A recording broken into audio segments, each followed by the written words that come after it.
Welcome back to Appetite for the Outdoors. I'm Chef Chad McIntyre. Today we're going to do a nice, easy kind of introduction recipe to wild duck.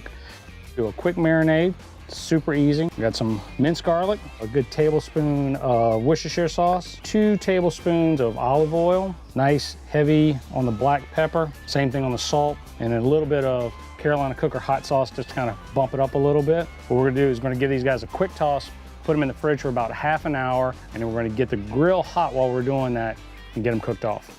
So what we're marinating the duck in today is the Carolina Cooker enamel oval dish, which is both oven safe and grill safe. All right, we've got our duck breast out of the refrigerator. It's been marinating for about a good 30 minutes in there.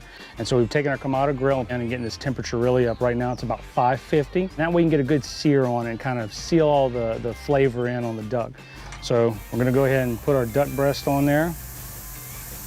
And you wanna give it about 1.5 to 2 minutes per side, making sure not to overcook the duck. Wild game does much better when it's in that medium rare to medium temperature profile. That way it's not too tough. It's a very lean meat. So here you go, everything's cut right here. This is a great protein main course. You can serve it with anything. Me personally, I like a little bit of grilled vegetables and a little bit of hot sauce on it. And once again, it's always great to take wild game out in the field, but it's even better when you can incorporate it into a dish.